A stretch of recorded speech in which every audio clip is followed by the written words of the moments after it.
morning, Mr. Healer. Good morning, Mr. Healer. Is your dad about? No, Mr. Healer is not. It's a bit late, isn't it? It's gone 12. Shall we tell him you called? Nay, it's not important. I'll see him later. At your shop, Mr. Healer. Why? Tell him I'll be, to the place. Oh, where's that then, Mr. Healer? Just you tell him that, me girl. To the place.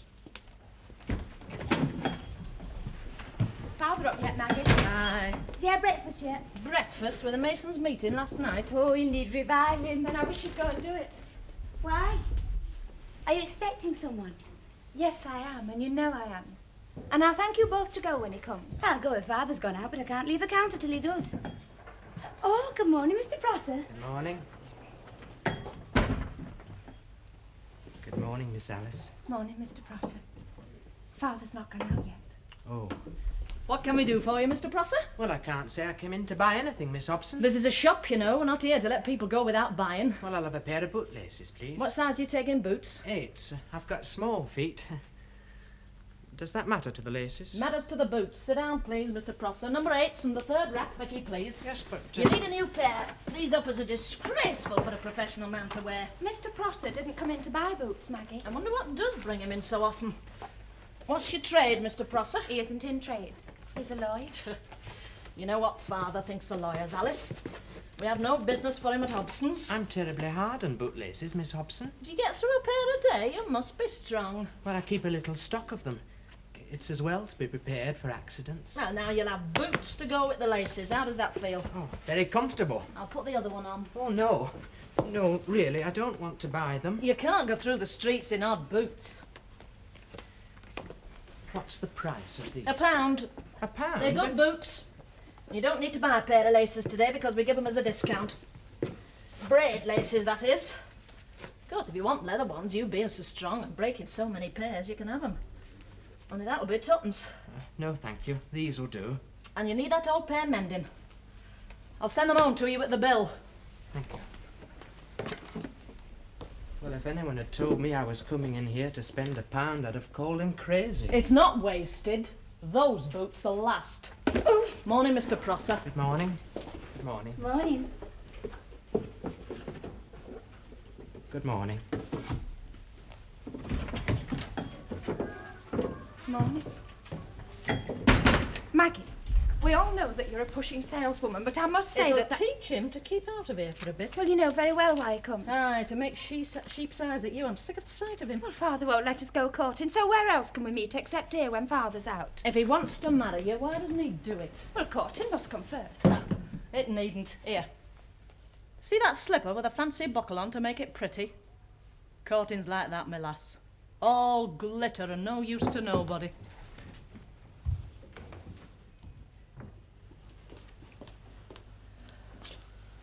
So, you're down at last. Yeah, I'm just going out for a quarter of an hour. Don't be late for dinner, there's liver. It's an hour after dinner time. I know. But if you stay more than an hour in the Moonraker's Inn, you'll be late for dinner, won't you? The Moonrakers? Now, who said anything about... If your dinner's ruined, it'll be your own fault. Well, I'll be eternally... Don't swear, Father. You just come into the shop, my lady.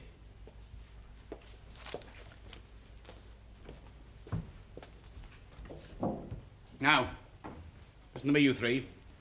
I've come to conclusions about you. I'm not going to have it, see? Trying to interfere with my goings out and my comings in. Father, I think Mr. Healer's waiting for you down at the Moonrake. Well, he can go on waiting. At the moment, I'm addressing a few remarks to the rebellious females of this household. Now, Providence decreed you lack a mother's hand just at the time when a single girl grows bumptious and must have somebody to rule. Sure, I'm not bumptious, Oh, Father. yes, you are. You're pretty, but you're bumptious. And bumptious more than there to law you. Another thing, I saw you and our Alice through the windows of the Moonrakers last Thursday night. And my friend Jamila... A grocer. A grocer, yes. He asked me who you were, and well he might. You're walking down Chapel Street with a hump added to nature behind you. Father! The hump was wagging. You're putting your feet on the pavement as though you got chilblains. Stiff neck above and weak knees below. It's immodest. It's not immodest, Father. It's the fashion to wear bustles. Then to hell with fashion. Father, you're not in the Moonrakers now. You should observe what other ladies wear. If what I saw in you was any guide, I shouldn't have it sword. Look, I'm a decent-minded man. I'm Hobson. British middle class and proud of it. I stand for common sense and sincerity. Now, you're affected, which is bad sense and insincerity. You put things which don't matter in front of them things which do. Now, if you want to be a factor in the world of Lancashire, and a factor in the house of Hobson, you'll become sane and dress nicely. Do you want us to dress like mill girls? No, and the French madams neither. It's un-English, I say. We shall continue to dress fashionably, Father. Then you'll exercise your gift on somebody else, not me. I'll find husbands for you girls, that's what I'll do. Can't we find husbands for ourselves? No, you can't even find your proper clothes for yourselves. Where do I come in? You? If you're dealing out husbands, don't I get one? Oh, that's a good one. You with husband. Why not? Well, if you want the brutal truth, you're past the marrying age. You're an old maid, Maggie, if ever there were one. I'm only 30. Aye, 30 and shelved. Still, all women can't find husbands.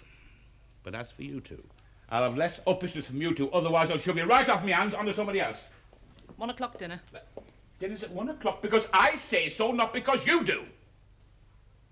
Yes, Father. Oh, good morning, Mrs. Epworth. Good morning, Mrs. Epworth.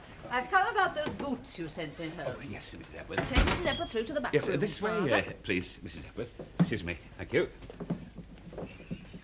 That's it. Just take a seat, Mrs. Epworth. Nice. Now, I'm sure they look very nice indeed. Get up, Hobson. You look ridiculous on the floor. Oh. Who made these boots? We did, our own make. Will you answer a plain question? Who made these boots? They were made on the premises. Young woman, you seem to have some sense when you served me. Can you answer me? I think so, Mrs. Epworth, but I'll just go and make sure. Do you wish to see the identical workman? I said so. Johnny, Yes, Miss Maggie? did you make that last pair of boots for Mrs. Epworth? Nay, Miss Maggie, the Willie's making. Then tell Willie to come up. Aye, up you go, lad. Me? Aye, Miss Maggie wants to see you. Hope nothing's up. The man's coming, Mrs. Epworth. I'm responsible for all work that's carried out here, I ma'am. never said you weren't. No. Who, Madam Maggie? Willie. Who's Willie? The name of Mossop, madam. If anything's wrong, I'm quite capable of making that man suffer for it. If he comes in here, and if he tells me that... You wanted me, sir? Are you Mossop? Yes, ma'am. You made these boots?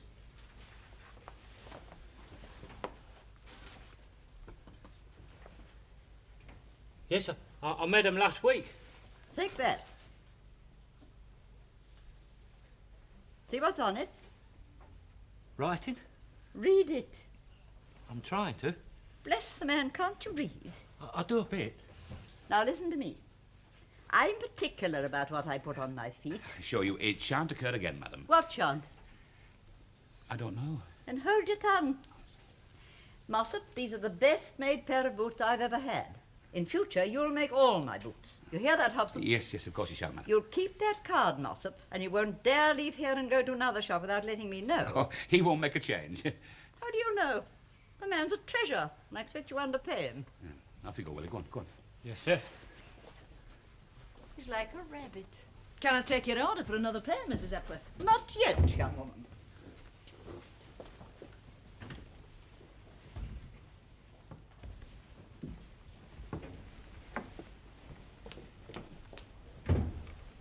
But I shall send my daughters here. And mind you, that man's to make the boots. Certainly, Mrs. Epworth. Good morning, Morning, Mrs. Mrs. Epworth. Good morning. Very pleased to have the honour of serving you, madam.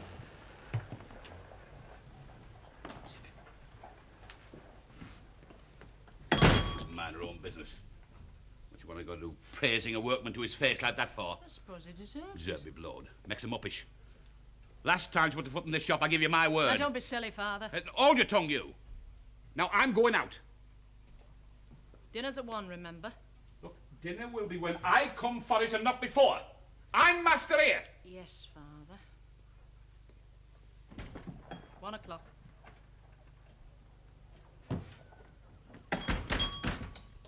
I'm taking me dinner now, Miss Maggie. Oh, yes, all right, Tubby. Hey, Maggie, what was Father so angry about? Mrs. Epworth congratulated Willie to his face on the boots he'd made. Young Willie, I didn't know he was so smart. No, nor did I. Alice, go and start the dinner, will you? Vicky, you serve in the shop. Where are you going? I'm going to have a word with young Willie. What's she want with young Willie? Oh, I expect she's going to see he doesn't get us well dead. You know, she's near as bossy as father. That's what's wrong with Maggie. Oh, yes. Well, I'm going into the kitchen. Look, Vicky, if Albert Prosser should come in, mind you come and tell me. Aye, I will that.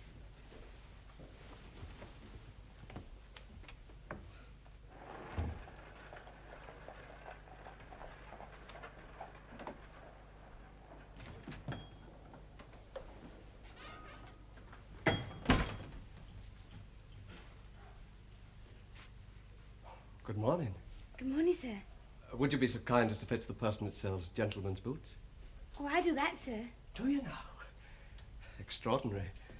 I would have said you are much too pretty to do anything like that. What size do you take, sir? 9.5.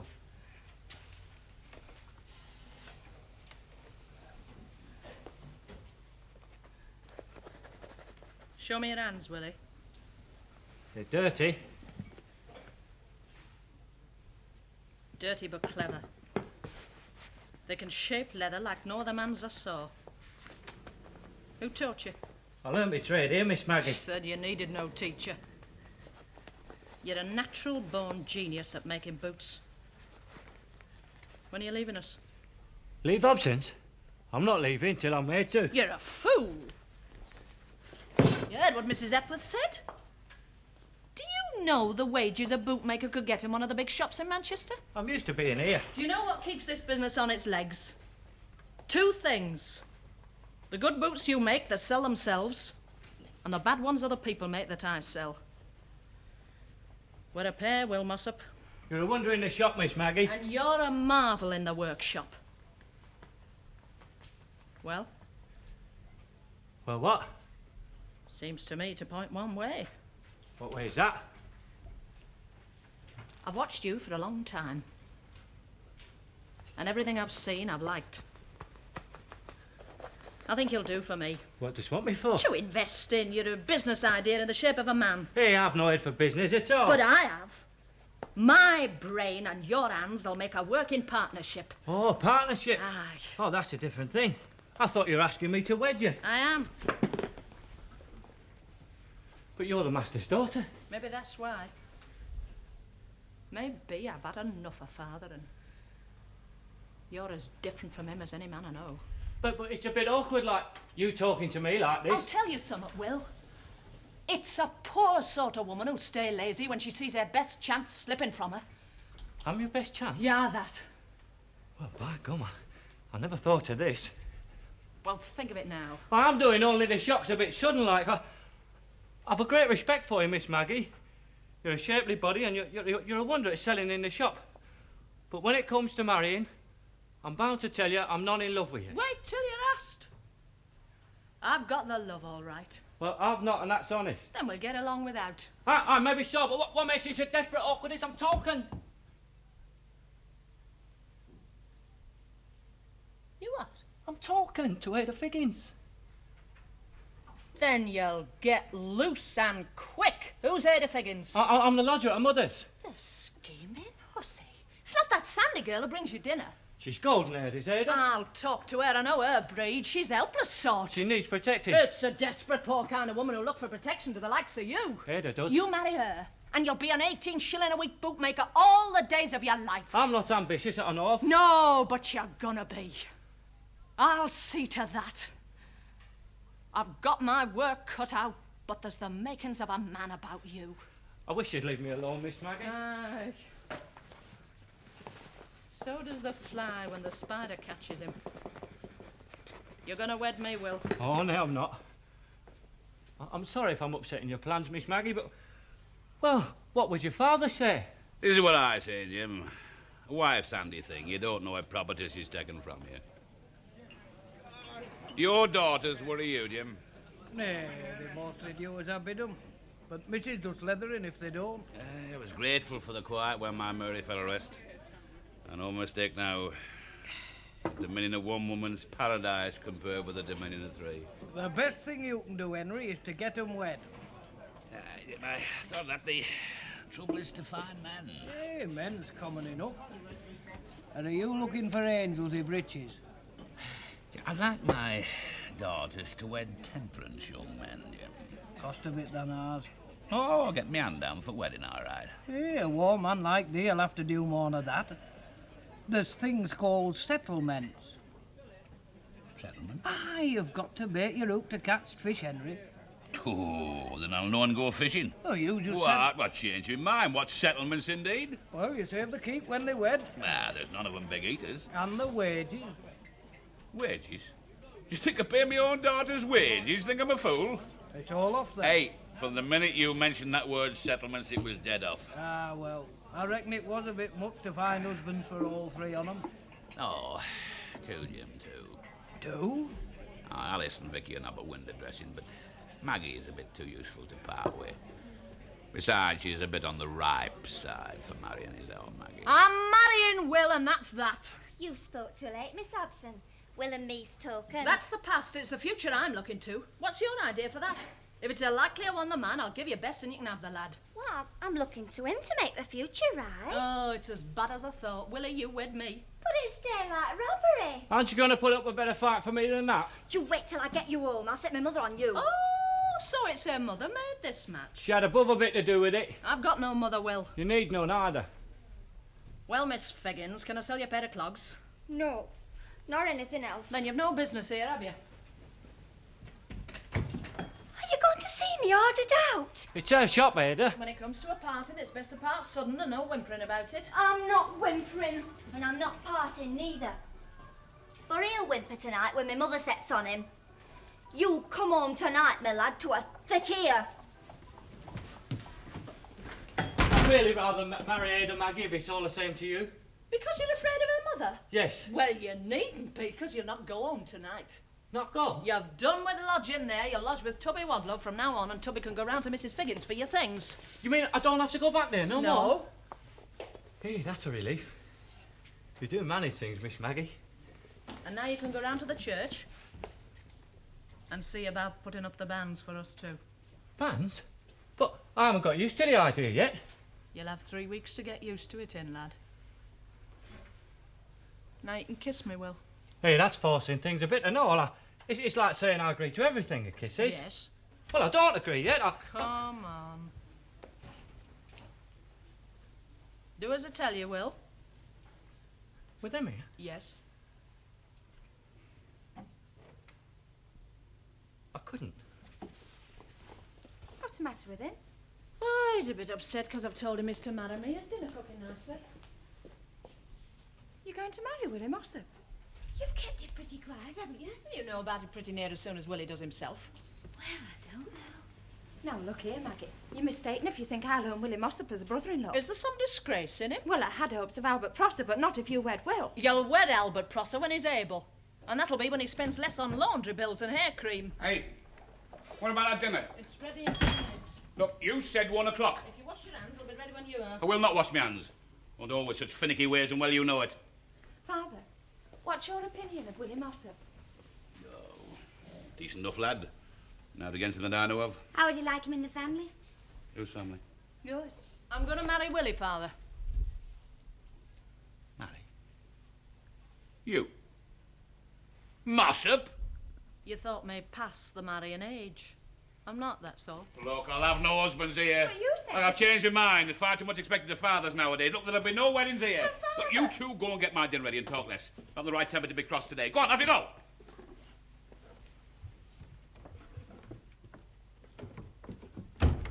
Now, look here, You Maggie. and I will be straight with one another, Father. You can't have Willie Mossop. Be the laughing stock of the old district if I allowed it.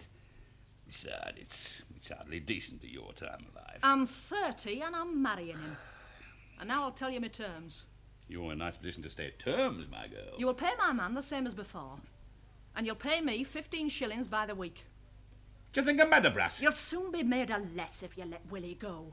And if Willie goes, I go. Shop hands are cheap. Cheap ones are cheap. I'm value to you, and so is my man. And you can boast of it at the Moonrakers that your daughter's made the strangest, finest match a woman's made this 50 year.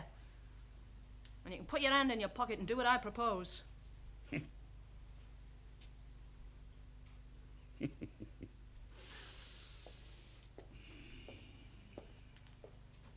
Well, show you what I propose, my girl. I can't leather you. You're female and exempt. But I can leather him. Will Mossop, come up here.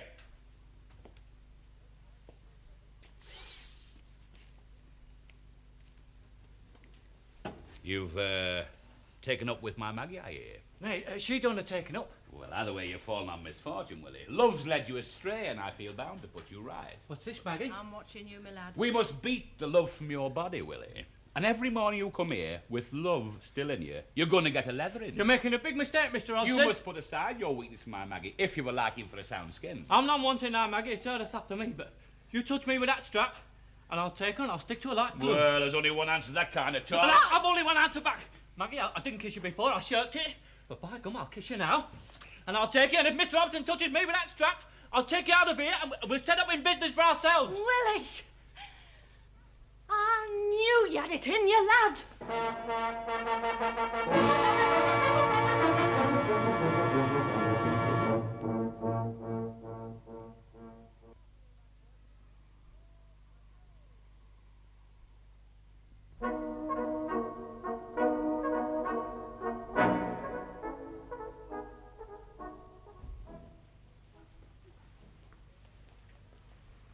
Well, I'm sure I don't know what to tell you to do, Tubby.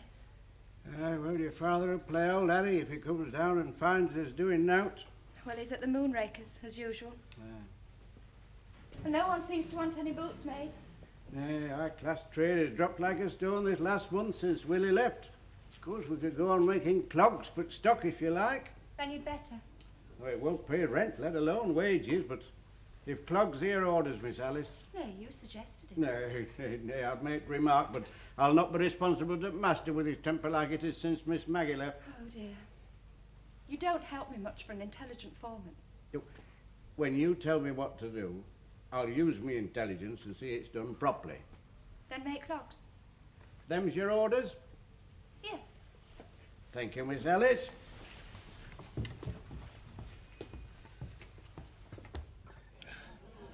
Uppish. That's what I Jim. Uppish. Oh, Maggie gone. It'll all turn out all right. No respect for the father. A business gone to pot. You'd best be getting back to the shop, Henry. No customers now. Our Maggie's a viper. This is Jim. Viper. Take my best bootmaker. Shall I walk with you, Henry? Oh, no.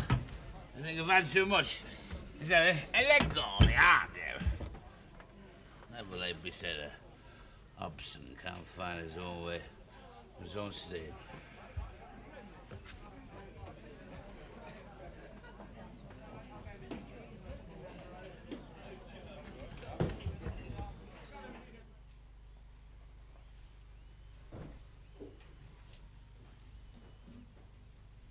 Vicky, what's 17 and 25? 52, of course. Oh, it doesn't balance. Wish I was married and out of it. Same here. You? You needn't think you're the only one, you know. Well, you've kept it to yourself, haven't you? It's just as well I did, isn't it? Maggie spoilt our chances forever. No man's fretting to get Willie Mossop for a brother-in-law. Maggie? Vicky, what's this Mr. Beanstalk's been telling me about you and him? She got it out of me, Vicky. I don't see that it's any business of yours, Maggie. Well, you won't get no farther with it by yourselves. From what I hear, a father's carryings on. Has your young man been in this morning? My Albert Prosser? No, he doesn't come round here so often now. I see. Well, somebody must go and get him. Mr. Beanstalk? You're ordering folk about a bit, aren't you? I'm used to it. Tell him to bring that paper with him. But Maggie, what if Father comes home and finds Freddie and Albert here? He won't. You see, he's at our place just now. At your corn warehouse? What's he doing there? He's sleeping.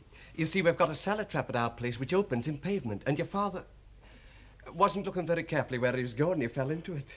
Fell in? Is he hurt? No, he's snoring very loudly, but he isn't hurt. He fell soft on some bags. Now go and fetch Albert Prosser. All right, Maggie. Maggie, I don't know what you're aiming at. The difference between us is that I do. Father told you to get married and you don't shape. Well, he changed his mind. I don't allow for folks to change their minds. You know, you haven't made it very easy for us, Maggie. Meaning Willie? It weren't my fault, Miss Vicky. Really, it weren't. I'll tell you this. If you want your Freddie, and if you want your Albert, you'll be respectful to my Willie. He's his own master now. I got my name up over the window, but I don't know so much about being master. Here, there's his business card. William Mossop, practical boot and shoemaker, 39A Oldfield Road. Master bootmaker. Now, you can both kiss him for your brother-in-law to be. Oh, no, Maggie, I'm not much of a hand at kissing. I've noticed that. A shop of your own. Kiss Willie, Vicky. Where did you get the capital? It came. Will you stand still? Vicky's making up her mind to it. I don't see why you should always get your own way. It's just habit. Well, it's under protest. Protest? But kiss.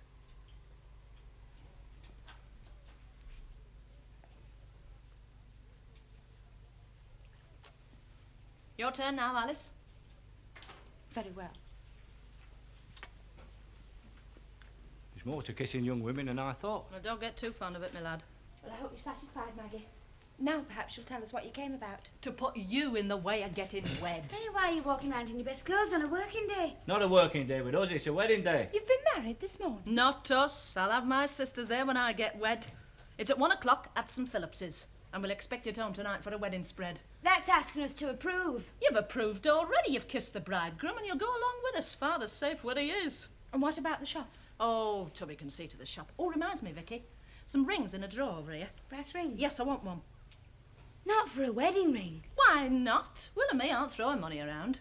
Wedded with a brass ring. When folks can't afford the best, they have to do without. I'll make sure I never go without. House full of new furniture for you, I suppose. Haven't you furnished? Oh, partly what? We made a start at the Flatiron Market. Well, I'd stay single sooner than have somebody else's cast-offs in my house. I'm not getting wed myself to help the furniture trade along. Oh, this one will do. So that's how you're going to live? Aye, in 2 cellars in the Oldfield Road. One to work in and one to sleep in. Well, it would not suit me. I suppose you turn your nose up at second-hand stuff too, Vicky. I'd start properly or not at all. Then you'll neither of you have any objections to my clearing out the lumber room upstairs. We brought Anne Cart round with us. You made sure of things. Aye. Go on, get upstairs, Will. I told you what to bring down. Now, wait a minute, Go Will. on. Now, look.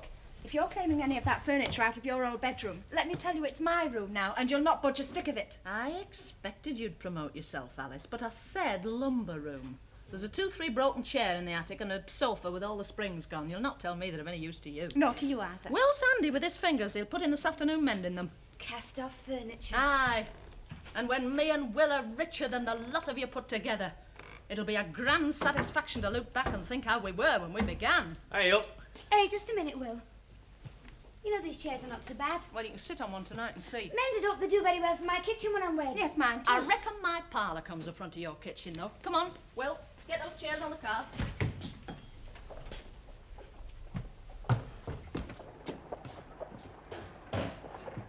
And if you want my plan for you to work, you'll just remember that all I'm taking off you is some crippled furniture that isn't yours. And what I'm getting for you is marriage portions. What? Marriage portions? Shh, go on, get your hats on. You'll be late at the church. Well, aren't we to know first? You'll know, all right. Go on, get your things now. Morning, Albert. Good Have you got morning. what Freddie asked you for? Yes, but I'm afraid... Never mind being afraid. Oh, Freddie, I've got a job here for you. Go upstairs with Will. There's a sofa to come down. Now, take your coat off to it. Now, Albert... Look, Maggie, I'm not a... I've told you what to do, and you can't do it with your coat on. Now, look, if that sofa isn't here in 2 minutes, I'll leave the lot of you to tackle this yourselves, and a fine hash you'll make of it. All right, Maggie.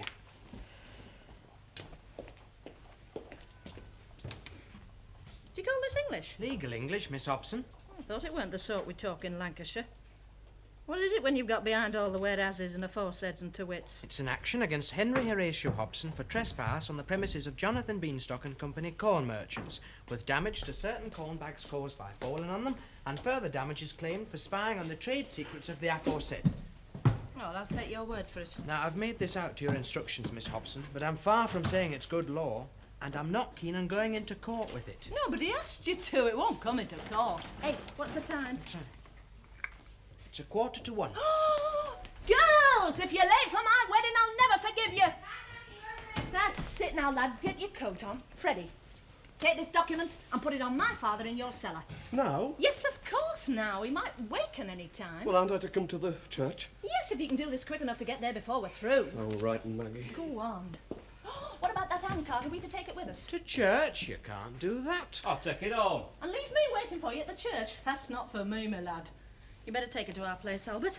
Me? Here's the key, 39A Oldfield Road. Yes, but to push a handcart through the town in broad daylight... It won't dirty your collar. I suppose some of my friends see me. Now look here, my lad. If you're too proud to do a job like that, you're not the husband for my sister. Yes, but it's the look of the thing. Can't you send somebody from here? No. You can think it over. Have you thought? Suppose I must. That's right. Come on. We call it your wedding gift to me.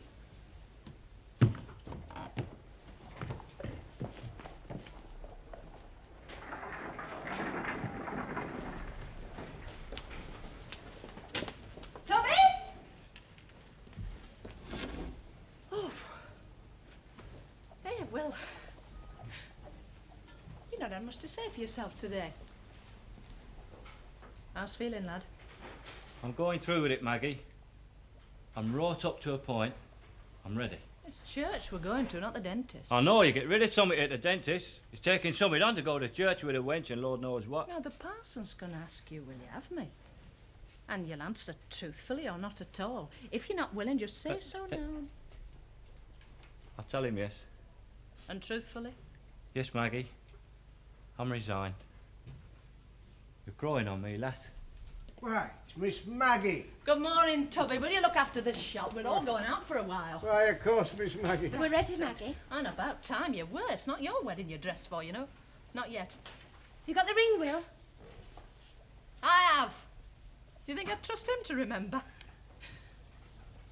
Well...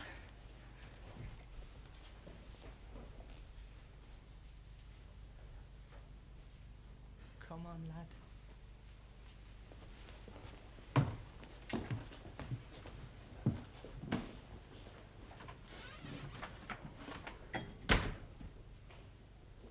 Weddings? What'll Mr. Hobson say?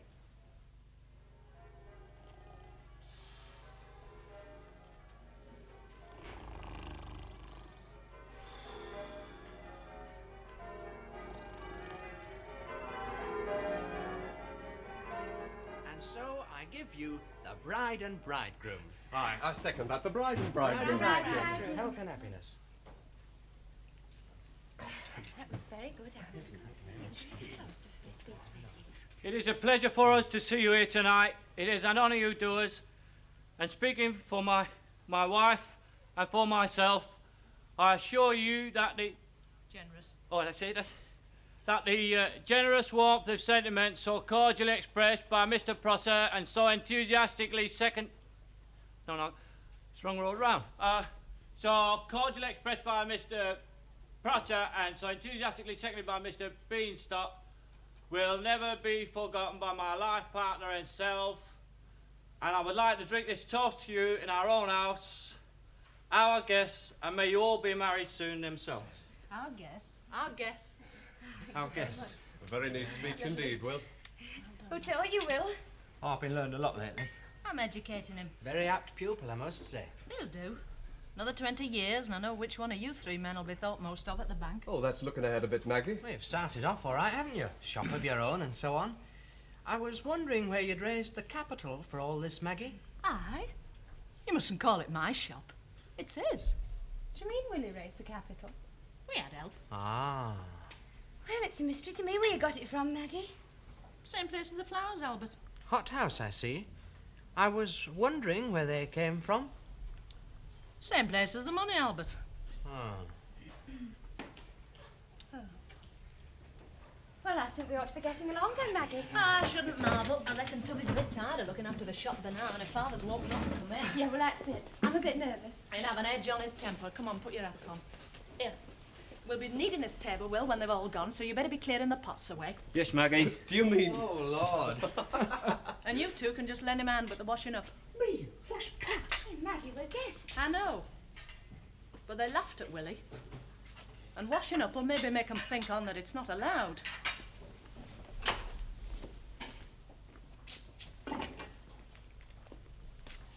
Are you going to wash pots? Are you? Well, I look at it like this myself. All being well, you and I are marrying into this family, and we know what Maggie is. If we start giving in to her now, she'll be a nuisance to us all our lives. Ah, that's right enough. But she seems to have some plan to get us wed, so we'd best keep on sweet side of her. But washing pots? Hey, Will, what would you do in our place? Please yourself. I'm getting on with what she told me. You're married to her, we aren't. What do you need the table for in such a hurry? My lessons, she's schooling me. Don't you want to learn them? Oh, it's not that. It's just that I don't want to be rude and turn you out early. I don't see any go so soon. Why not? I'm fond of a bit of company. Do you want company on your wedding night? He's afraid to be alone with her, that's what it is. That's a fact.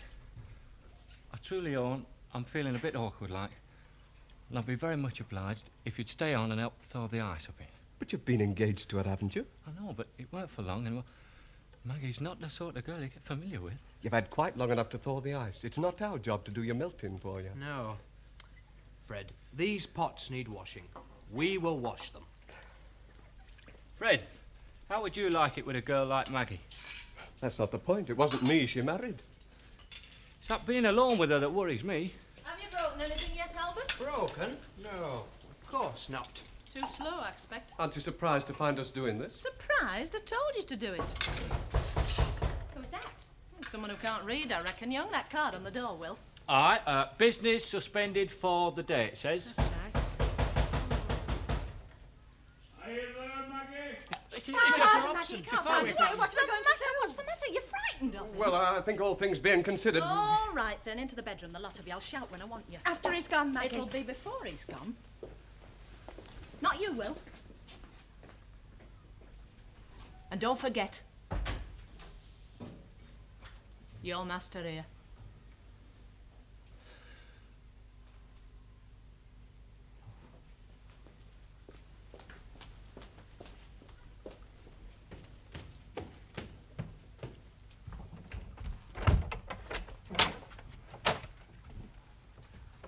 Maggie, Well, Father. I'll come in. Well, I don't know. I'll have to ask the master about that. Master? You and him didn't part on the best of terms, you know. Will? It's my father. Is he to come in? Aye, let him come.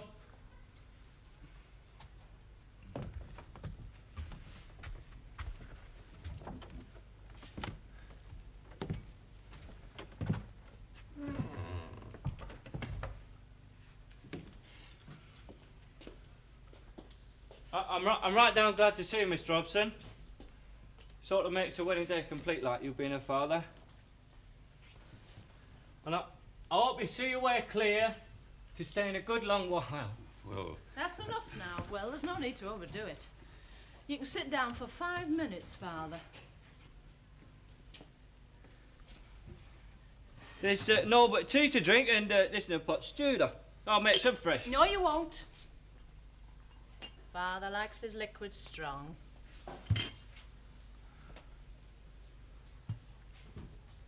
Piece of pork pie now, Mr. Hobson. Pork pie? You'll be sociable now you're here, I hope. It wasn't sociability that brought me here, Maggie. Sad misfortune has fallen on me. And a piece of wedding cake will do you good. What's that, sweet? That's natural in cake. I've got such a head. Aye, but wedding cake's a question of heart. And I've a wish to see my father sitting at my table on my wedding day eating my wedding cake. Look, I'll come about a very serious thing, Maggie. It's not more serious than knowing that you wish me well. Well, you know my way. When a thing's done, it's done. I'm not so proud of the choice you made, but I've shaken your husband's hand. That's the sign. I mean, milk's spilt and I'll not cry. And there's your cake, and you can eat it. Look, I'll give you my word. Look, there's no ill feeling. So now let's have the deed. You're a hard woman, Maggie. Now, what is it you came about? Oh, I'm in sore trouble, Maggie. Well, I'll leave you alone with my husband to talk it over. Huh? You'll not be wanting me here. Women are only in the way. You're not going to desert me in my hour of need. Will will do his best to make no doubt. Maggie, it's private. Private? From Will? Nay, it isn't. Will's in the family, and you've naught to say to me that can't be said to him. I've got to tell you this with him, eh? Will and me's one. Sit down, Mr. Hobson. You call him father now? Do I? Does he? He does. Sit down.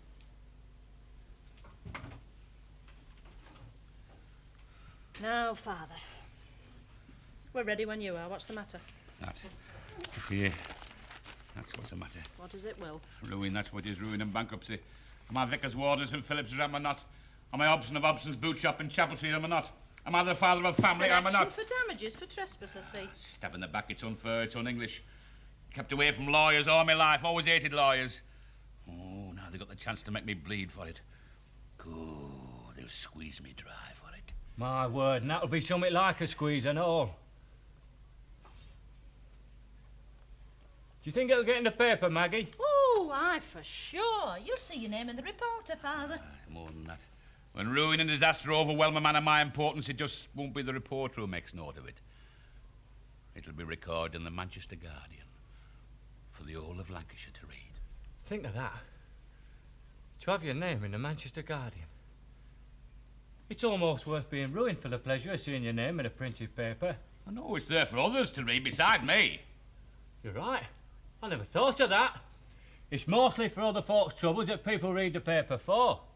And I reckon it's all the more pleasure to them when it's a trouble of someone they know themselves. The way you talk, it sounds like a pleasure to you. No, it's not. It's just that I always believe in looking on the black side first, then whatever happens can't be worse than what you're looking for. There's something in that, Father. There's that St Philip's church job now. I don't suppose you're going to be in church warden after this to do. And it brought in a powerful lot of trade, did that? I'm getting a lot of comfort from your husband, Maggie. It's about what you deserve. Have you any more consolation for me, like, well? Well, I only spoke what came into my mind. Have you spoke at all? I'll keep my mouth shut if you want. No. When a man's mind's full of thoughts like yours, they're better out in their end. Leave a cleaner place behind. I'm sorry if my well-meant words don't suit your taste. I thought you came here for advice. Look, I didn't come to you for advice. You're jumped up That'll cocker. do, I Father. know I'm not My gonna... husband is trying to help you.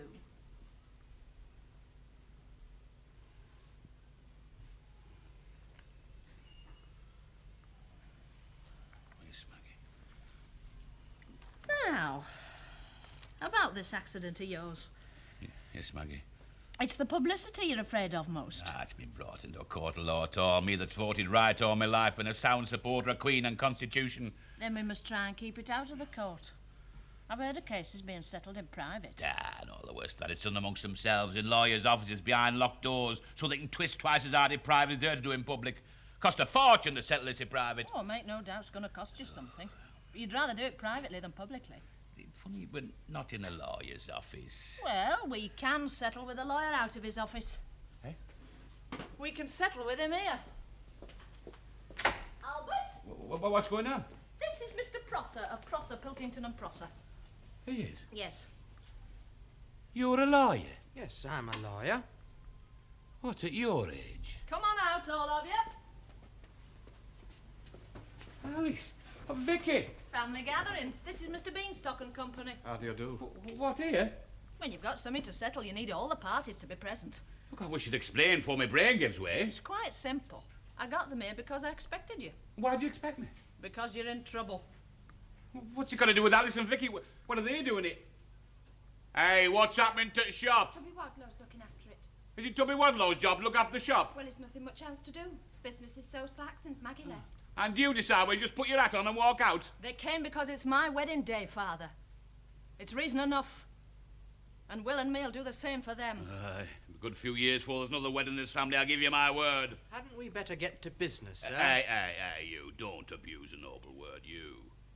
You're a lawyer. By your own admission, you're a lawyer. Honest men live by business. Lawyers live by law. In this matter, sir, I am following the instructions of my client, Mr. Beanstalk.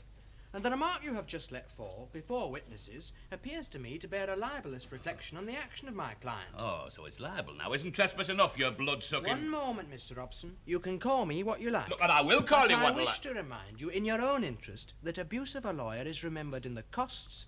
Well, I never knew that. Now, my client tells me he is prepared to settle this matter out of court. Personally, I don't advise him to. We should probably get higher damages in court. But Mr. Beanstalk has no desire to be vindictive. He remembers your position, your reputation. How much? I beg your No, pardon? I'm not so keen on the sound of your voice as you are. Come on, what's the figure? The sum we propose, which will include my ordinary costs, but not any costs incurred by your use of defamatory language to me, is £1,000. It's what? It isn't. But £1,000 for falling down the cellar. I might have broken my leg. Well, that is in the nature of an admission, Mr. Hobson. My client's flour bags saved your legs from fracture. That's right. I am therefore inclined to add to the sum I've already stated a reasonable estimate of the doctor's bill we've saved you by protecting your legs with my client's bags. Hey, Albert, I can see you're going to get on. Oh, thank you very much. But you needn't be greedy here. That 1,000's too much. But we thought... Well, you can think again. Any more signs of greediness and there'll be a counteraction for criminal carelessness in leaving your cellar flap open. Maggie, you've saved me. Look, we'll fetch that action. We'll show You're them. not damaged, and one lawyer's quite enough. I know very well what you can afford to pay. How much? £500. There's a difference between affording and paying. You can go to the courts and be reported in the paper if you'd sooner. It's a principle thing I don't like. I'm being beaten by a lawyer. Father dear, how can you be beaten when they wanted £1,000 and you're only going to give 500? I never thought of that. It's they were being beaten. Take a good few beatings myself at that price and all. Oh, it's all settled then. What's up with you? What's the matter? You want to see the colour of my money or what? No, Mr. Hobson, your word is as good as your bond. It's settled, Be hooray! quiet, don't you, what you've got to shout about. It's a tidy sum of money to be going out to the family. It's not going out to the family, Father. Their wedding day isn't so far off as you thought. They'll get half of the 500 apiece to make a start on. What do you mean? Those two? And those two? Don't forget, you've given your word. I've been diddled. Takes 2 daughters off your hands at once and clears your shop of all those fools of women that used to lumber up the place. And you can keep Adam away and all of you, dear. I'll run my shop with men in future. Don't imagine me room for you when you come running back, crying and tired of your fine husbands. Don't talk like that, Father. I'm rid of you, to lasting riddance. I'll pay this money you've robbed me of, every penny of it. That's the end of it, all of you, especially you, Maggie. I'm not blind. I know it is I've got to thank for this lot. Now, don't be so vicious, Father. I'm sorry for you, Will Mossop, lad. Taking all in all, you're the best of the bunch. You're backward, lad, but you know your trade. But so does my Albert know his trade. I'll grant you that. He's good at robbery. All right, you two. It's somebody else's job to victual you in future. Those two. Your penny buns will cost you tuppence now. And wait till the family start coming along. Don't come running back to me for keep, that's all. You red-nosed robbers, a lot of you. But by gum, you're going to pay for it.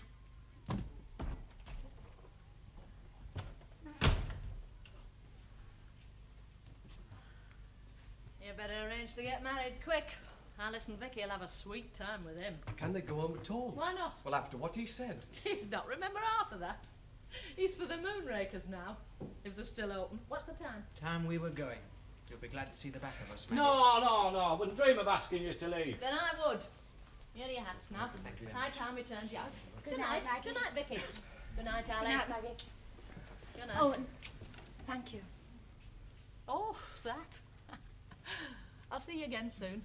Only don't be coming round here too much, because Will and me's going to be busy. Aye, we too, but to get wed quickly. Aye. Good night, Maggie. Good night, Good Maggie. night, Good night, Will. Good night. Good night, Maggie. Thanks Thank for you your very help. much. Well done, Albert.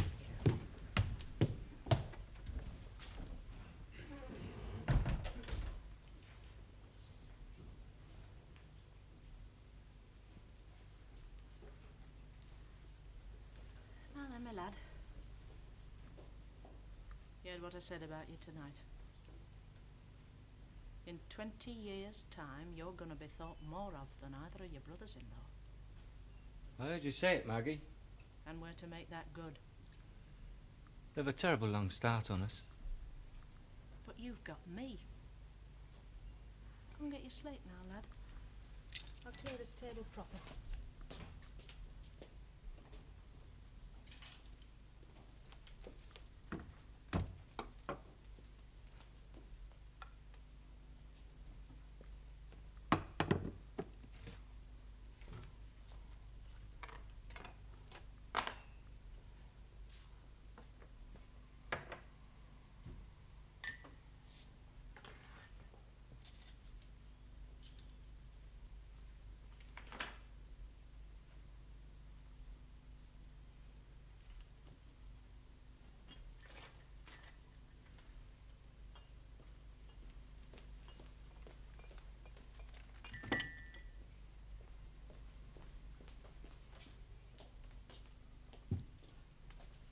Off with your Sunday coat now, lad. You don't want to be making a mess of that.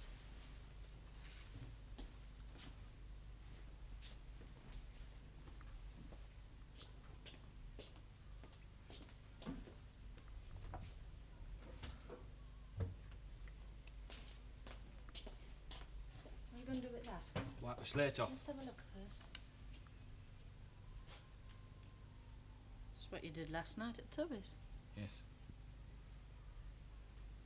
There is always room at the top. Your writing's improving, Will. I'll only set you a short copy tonight because it's getting late and we've a lot to do in the morning. Great things grow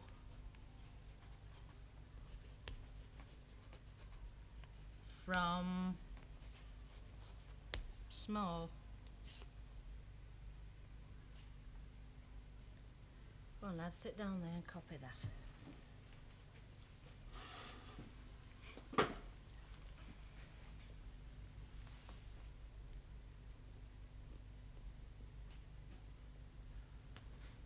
I'll put those flowers of Mrs. Epworth's out of the way. We'll not want litter about the place come working time tomorrow.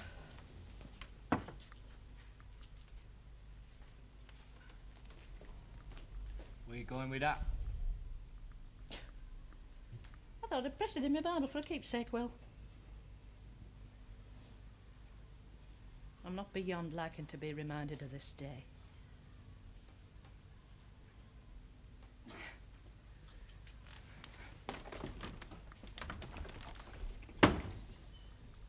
Oh, Lord, I'm tired. Reckon I'll leave the rest of those pots till morning. Slackish way of starting. But I don't get married every day. No. Time for bed now, Will. Finish that coffee before you come. Yes, Maggie.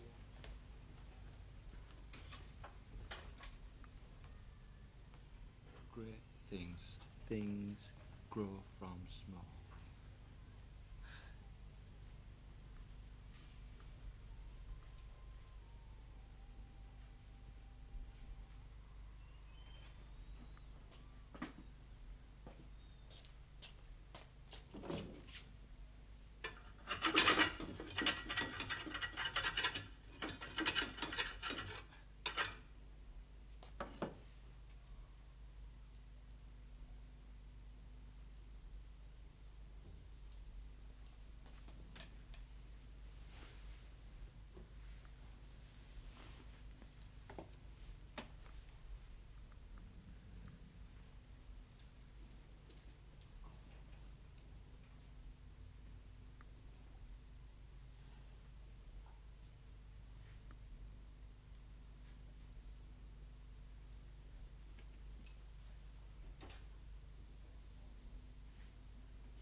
Oh, good morning, Mr. Healer.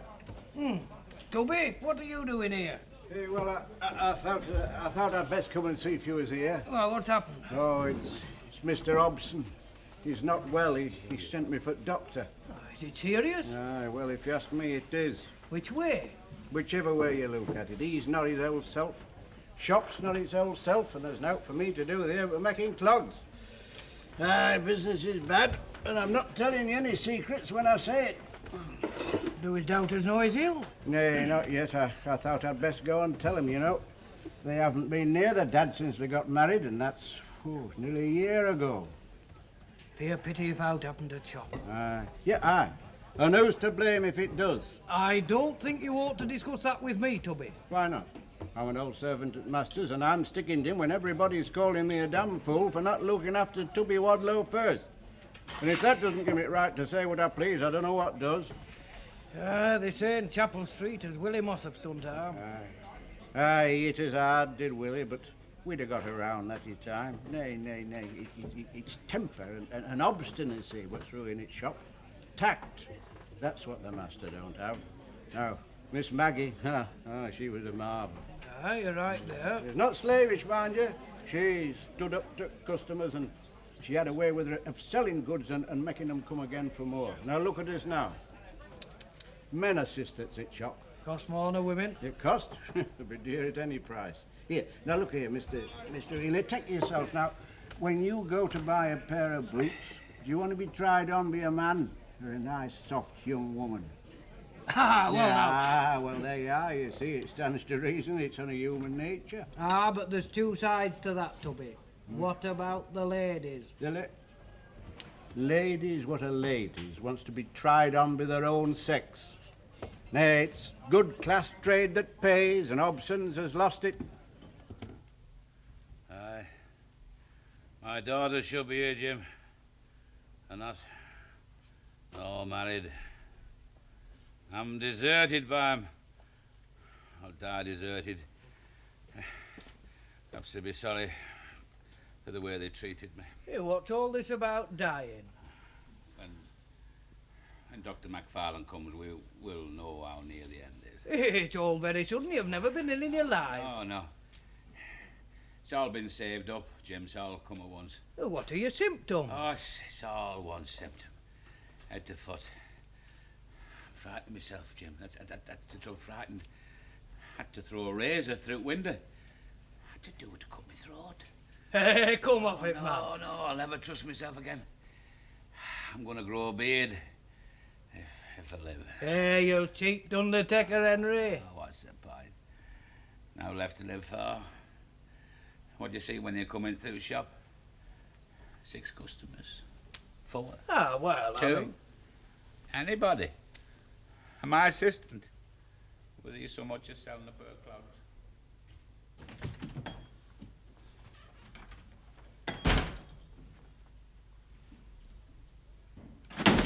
I'm sorry to disturb you when you're so busy, but I'm looking for Mr. Hobson.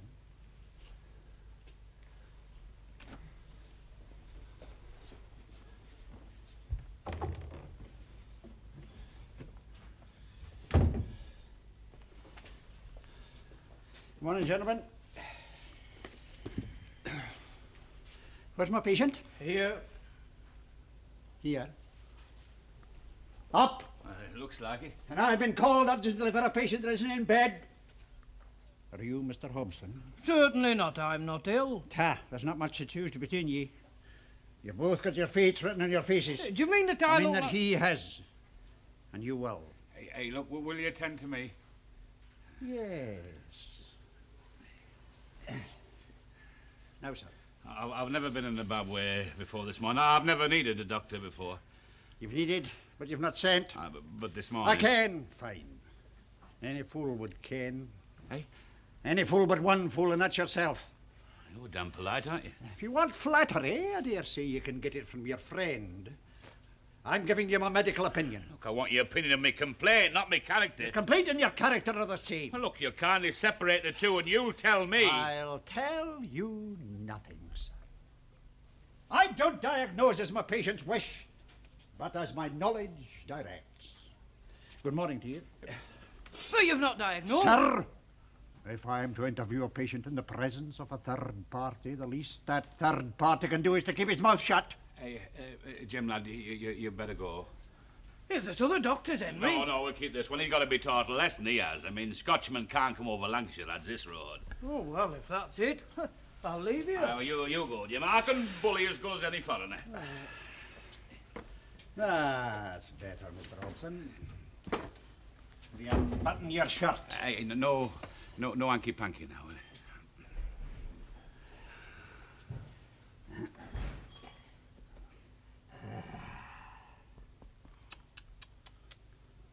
Sirs. Aye, just as I thought. Do you feel melancholic?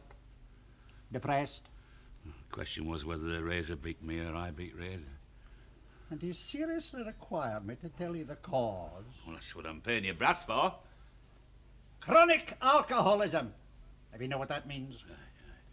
A serious case. No, it's serious. That's what you're here for. Very well.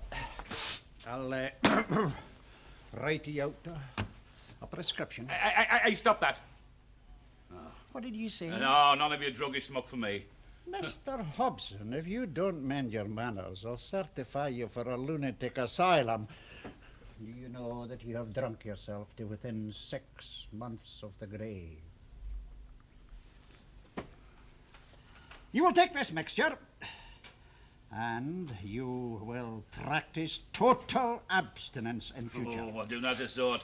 If I'm to be beaten by beer, I'll die fighting. Oh, life's got to be worth living before I live it. That's the way you talk. My services are of no use to you. No, they're not. I'll pay hot nail for this. I've had value. I never thought I'd be glad to see moonrakers again. You've made me so angry, I'm ready for my early morning draft this minute. Man, will you not be warned? Alcohol is poison to you with the system liqueurs. Look, will you take your feet? Yes, when I've earned it. You know that you're defying me, but you'll not slip from me now. You'll die fighting, will you? Aye. You'll die sober, Mr. Hobson, and you'll live the longest time you can before you die. Now then, have you a wife? In bed? No, I hadn't that. Oh, a pity. A man like you should keep a wife handy. I'm not so partial to women. Women are a necessity, sir. Have you no female relative that can manage ye? I've 3 daughters. Well, what are they? All married. They all got uppish. Maggie worst at lot. Then you'll get Maggie back. As your medical man, I order you to get Maggie back. And I tell you, I won't have it. You ask me for a cure, and Maggie's the name of the cure you need. Maggie, sir, do you hear, Maggie? What about me? Are you Maggie? I'm Maggie. You'll do. What are you doing here? I came because I was fetched. Who fetched you? Tubby Wadlow. Look, Tubby Wadlow can quit this shop this very minute. Sit down, Mr. Hobson. He told me you were seriously ill. Yes. I'm Dr. McFarlane. Will you come back and live here again? I'm married. Your father is drinking himself to death. It's not for everybody's ears. If your daughter is to sacrifice her own home to come to you, she has a right to know the reason why. Sacrifice? What, 2 cellars in the Oldfield Road? He needs a tight hand on him all the time. On the grounds of common humanity, it's saving life, if you'll come.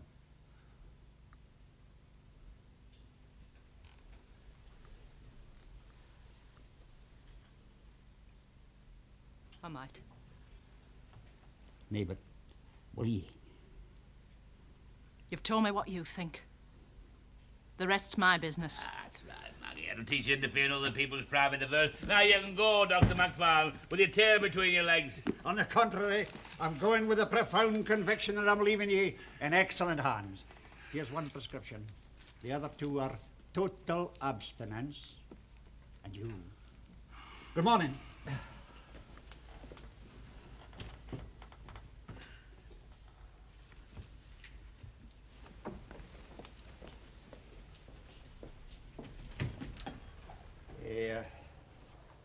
Can you manage? I'll manage. It isn't a deserve ye.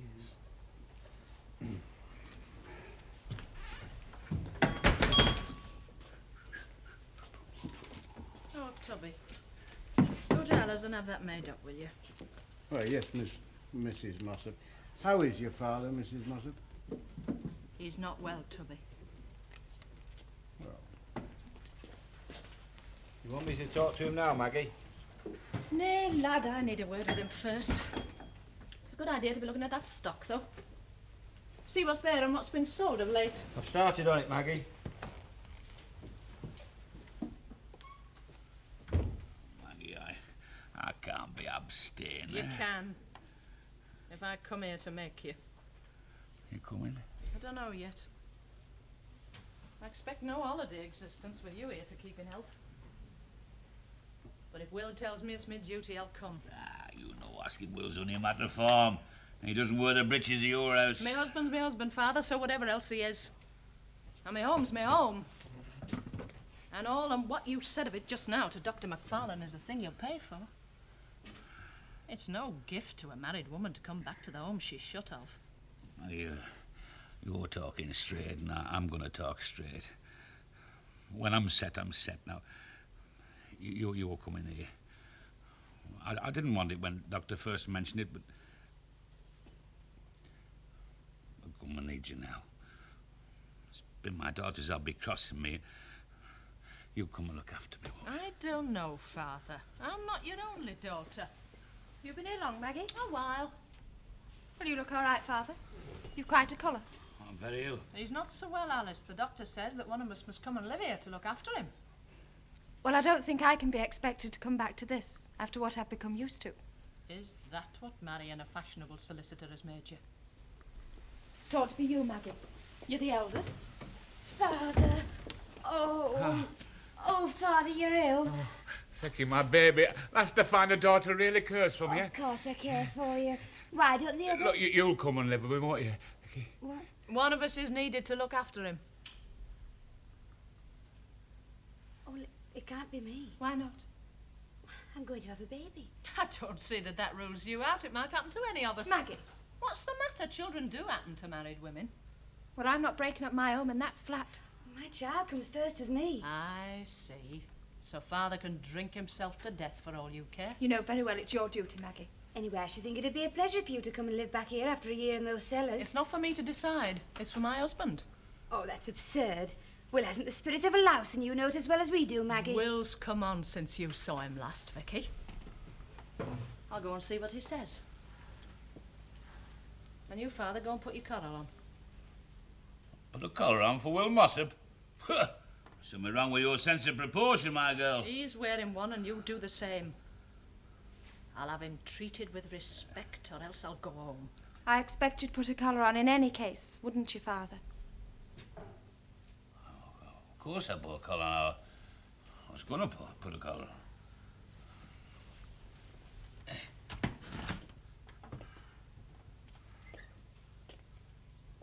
Hey, understand it, it's not for the sake of Will Mossop. Because my neck's cold.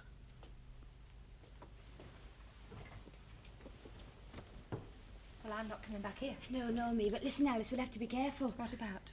Well, supposing poor Father gets worse and Will and Maggie are here and we're, well, you know, out of sight, out of mind. You mean he might leave them his money? Aye. Then Father must make his will at once. I'll get Albert to draw it up. Come along.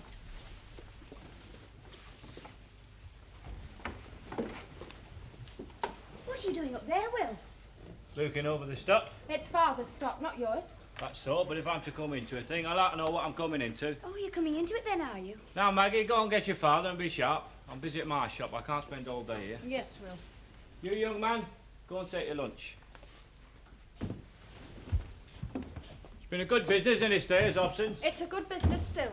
No, it's not. Do you mean that Father isn't rich? The value of Father's shop is no business of yours, Will Mossop. I thought maybe it was. If Maggie and I come into... You and Maggie are coming to look after Father. Maggie can do that with one hand tied behind her back. I'll look after the business. Morning, Father. Sorry to hear you're not so well. Oh, I'm a changed man, Will. Sit down, Father. All right, let's not be too long about this. I'm busy at my shop. Is your shop more important than my life? Well, that's a bit like asking if a pound of tea weighs heavier than a pound of lead. I'm worried about your life because it worries Maggie. But I'm not worried that bad. I'll see my business suffer for the sake of you. Will. What's to do? You told me to take high hand, didn't you? And we're to stay here and watch Willie abuse Father when he's ill? No need for you to stay. Oh, no, that's a true word. Father, you take his part against your own flesh and blood. And I'd be willing to leave home and come and look after me, so if you're not for me, you must be against me. We're not against you, Father. We just want to make sure that Will deals fairly by you. I may be ailing, but I've fight enough in me to deal with 6 Will Mossops. Father, dear. Look, I'm not so dazed you'll come and look after me. I'll be changed your mind. Well, no, Father. Oh. But you, Alice, you willing to come? No, Father. Oh. All right, then. Leave me to talk with them who are. Open door, Will.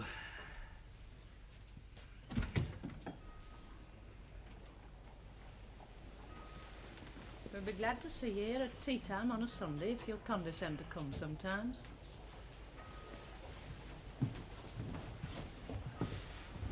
Well, I'll tell you what I'll do. Will, come here, come here. I'm going to be generous with you, Will. Now, you're coming to live here.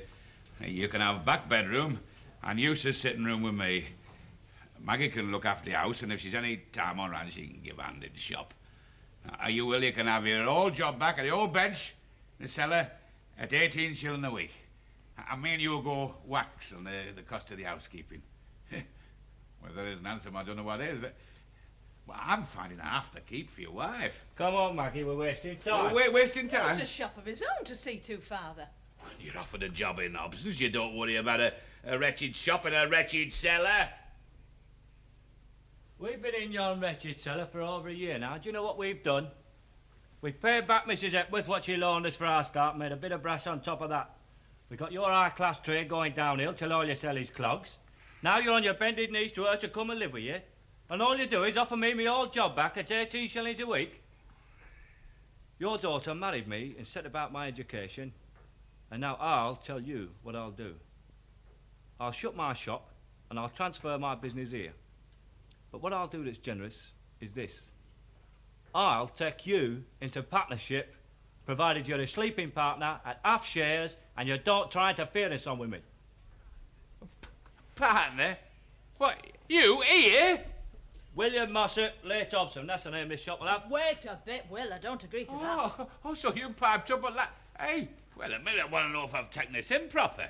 But I'm to be offered half share in my own business, providing I take no part in running of it. Is that what you said? That's it. Well, I've heard of some It's impudence. all right, Did Father. you hear what he Yes, said? it's settled, quite settled. It's only the name we're arguing about. William Mossop, late Hobson, that's what I said. Late? I'm not dead yet, and I'll show you I'm not. I think Hobson and Mossop is best. Well, his name on my signboard? Yes. The best I'll do is this. Mossop and Hobson. No. Oh, It's no. Mossop and Hobson, Maggie, or it's back to Allfield Road. Very well, Mossop and Hobson. Oh, We'll but make a few alterations here now. alterations in my shop? In mine? You can't expect our class customer to come in and sit on a chair like that. We'll have that covered with cretonne. Well, that's pampering folk. Aye, but pampering pays, Father. What, you think this shop's in St Anne's Square, Manchester? Not yet. But it's going to be. What's he mean? It's no further from Chapel Street to St Anne's Square than it is from Allfield Road to Chapel Street. I done one jump in a year. I'll wait a bit. I'll do the other. Right, now I suggest we all walk over to Albert Process and draw up a deed of partnership.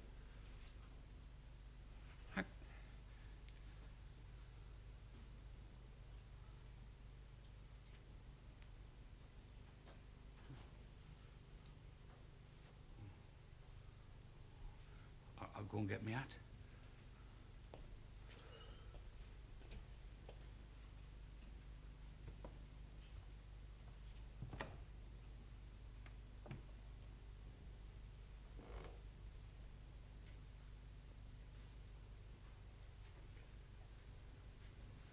I'm afraid I bore in on him too hard, Maggie. You needn't be. But I said such things to him and I sounded as though I meant them. Didn't you?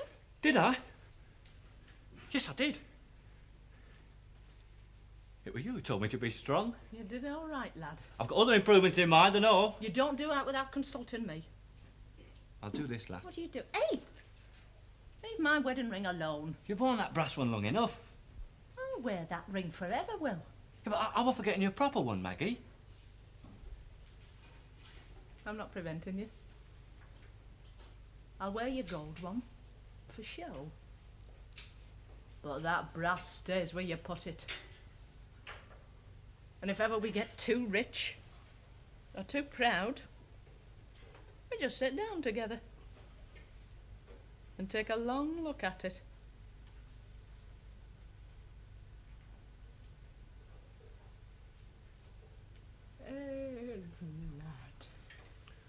Lass.